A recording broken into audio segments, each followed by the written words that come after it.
Now going from funny, he gets to a little sad. This one emotionally hits me. I lost a dog this year. You know, I had a Rottweiler for 10 years. He passed away. I had to put him down this year. You know, shout out Bruno. I love you. One love. A Colorado hiker who's been missing since August near the Blackhead section of the Rockies, which is like 12,500 foot peak, right? The 71-year-old man, don't go hiking when you're 71, decided he wanted to summit it with his dog, Finley, who is a 12-pound Jack Russell Terrier.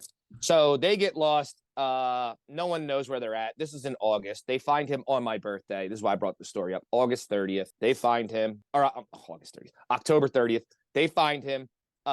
Did over 2,000 hours of canine and groundwork to try to find this guy. Aerial camera, everything.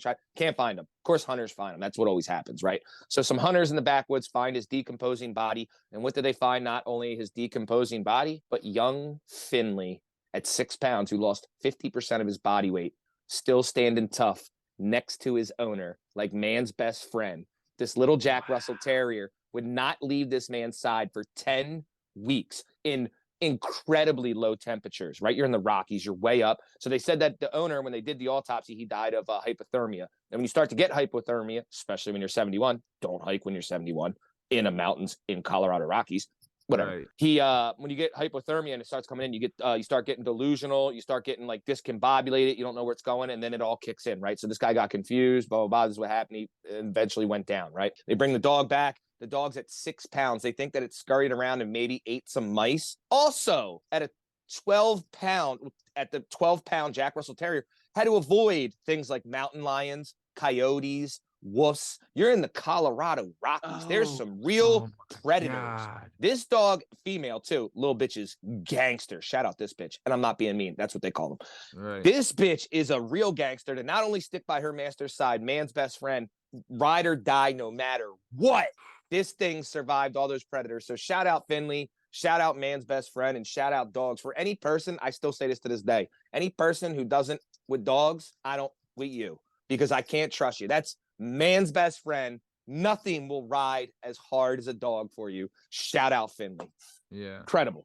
Yeah. Dude, that's awesome. Wow. I mean, like 10 weeks in the Rockies, it stayed by his side. Dude, I'm like blown away. That's incredible. When the hunters found it, was 10 minutes. No, cat's eating you 5 minutes into it. I was just gonna say, and the dog didn't eat the. Nope. This. Okay. All nope. right. Was again, you're in like a wilderness now. In a real bad situation, it probably would. But in where he was at, there's, you know, it's like a very, very wilderness thing, and it's nothing's as aggressive as a terrier. They were literally bred to hunt small vermin. So like that's in its genetics, that's what it's meant to do. The small terriers, not the bigger ones. So like this thing is like, this is what it's genetically meant to do.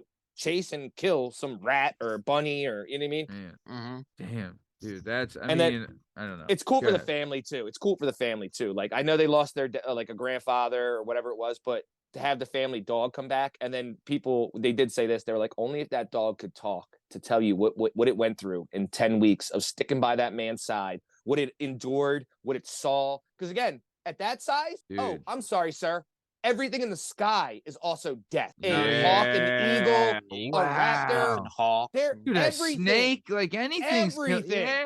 Everything's death when you're that small. This isn't a Doberman next to him. It's a damn 12-pound Jack Russell Terrier. And a real close friend of mine, the Romeos, had terriers. They are gangster.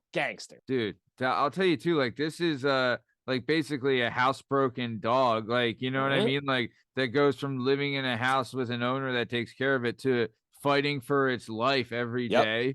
Like the dog, the transition of this dog is like, it's wild, you know? Like I know, I agree that honestly, this would be a great movie. You know what I mean? Incredible.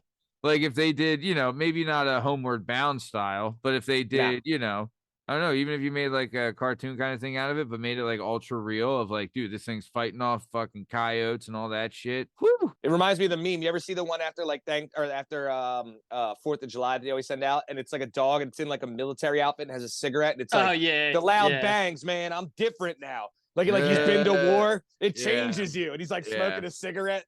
That's how this dog came out of there. It went in there, and there's another meme too where it says like, it shows wolves 500 years ago, and he's like, I ate every predator and anything around me that tried to mess with my tribe. And then it shows a domesticated dog 200 or 2,000 years later, and it says, I ate the wrong dog food and now I have diarrhea.